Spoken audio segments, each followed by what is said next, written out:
আসসালামু আলাইকুম। আজকে আমরা দেখব একটা জেপিজি ছবি থেকে কিভাবে টেক্সটে রূপান্তর করা যায়।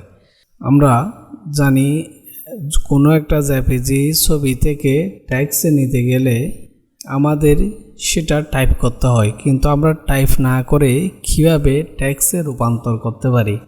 খুব সহজেই একটা পেজের যে কোনো একটা লেখাকে আমরা যদি টেক্সটে রূপান্তর করতে চাই তাহলে আমাদের কি করতে হবে চলুন দেখি। আর আপনারা যদি আমার চ্যানেলে নতুন হয়ে থাকেন তাহলে অবশ্যই চ্যানেলটি সাবস্ক্রাইব করবেন এবং পাশে থাকা বেল আইকনটি অন করে দিবেন। এখন ফেসবুক থেকে যদি দেখে থাকেন তাহলে অবশ্যই আমাদের পেজটি ফলো দিয়ে রাখবেন, যাতে পরবর্তী ভিডিও দেওয়ার সাথে সাথে আপনি নোটিফিকেশন পেয়ে যান। তাহলে চলুন আর দেরি করব না, এবার মূল ভিডিওতে চলে যাই। তাহলে ধরে নিন আমরা আমাদের একটা এই যে এটা হচ্ছে জেপিজি একটা ছবি। এই জেপিজি এই ইমেজটাকে আমরা চাচ্ছি যে এতগুলো লেখা টাইপ না করে তাহলে আমরা যদি সহজে এটাকে টেক্সটে রূপান্তর করতে চাই তাহলে আমরা কিভাবে করব। এখন যদি এটাকে টাইপ করতে হয় আমাদের অনেকক্ষণ সময় লাগবে, তাহলে এই সময়টা ব্যয় না করে আমরা কিভাবে সহজে ইমেজকে কিভাবে টেক্সটে রূপান্তর করব। তাহলে চলুন আর দেরি না করে চলে যায় আমাদের মূল ভিডিওতে। তাহলে আপনাকে ওপেন করে নিতে হবে আগে জিমেল। তাহলে আপনি জিমেলে যাবেন,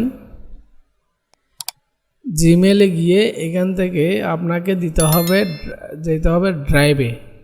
জিমেলের মধ্যে এখানে কিছু ডট ডট দেওয়া আছে, এই ডটের উপরে ক্লিক করলে আপনি এখানে আপনার ড্রাইভ পাবেন। এই যে ড্রাইভে যাবেন। ড্রাইভে যাওয়ার পর আপনাকে নিউতে ক্লিক করতে হবে। নিউতে ক্লিক করে ফাইল আপলোড এখানে ক্লিক করবেন। এখান থেকে আপনি যেই ইমেজটা টেক্সটে রূপান্তর করতে যাচ্ছেন ওই ইমেজটাকে সিলেক্ট করে ওপেনে ক্লিক করবেন। এই ইমেজটা এখানে আপলোড হবে ড্রাইভে। এই যে আমাদের ইমেজটা আপলোড হয়ে গেছে। এখন আমরা এই ইমেজের উপর রাইট বাটন ক্লিক করে ওপেন উইথ এখান থেকে গুগল ডক্সে ক্লিক করব। একটু অপেক্ষা করবেন। এটা এখন ইমেজ থেকে টেক্সটে রূপান্তর হবে। এই যে এখন এটা হচ্ছে আমার ইমেজ।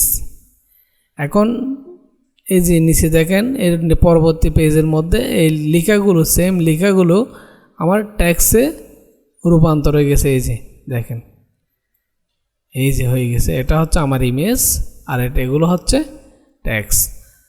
তাহলে কত সহজে একটা ইমেজকে টেক্সটে রূপান্তর করা যায়। এখান থেকে আপনি টেক্সট কপি করে আপনি যদি চান আপনার মাইক্রোসফট ওয়ার্ডে নিয়ে যাবেন, তাহলে আপনার মাইক্রোসফট ওয়ার্ডে নিয়ে যেতে পারবেন। এই যে আমি কপি করলাম, এখানে এসে পেস্ট করে দিলাম। তাহলে আমি চাচ্ছি যে এখানে ফন্টটা চেঞ্জ করে দিই।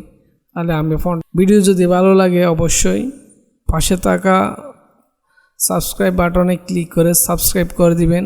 আর যদি ফেসবুক থেকে দেখে থাকেন তাহলে একটু ফলো দিয়ে দিবেন, লাইক দিয়ে দিবেন। তাহলে পরবর্তী ভিডিও পাওয়ার সাথে সাথে আপনি নোটিফিকেশন পেয়ে যাবেন।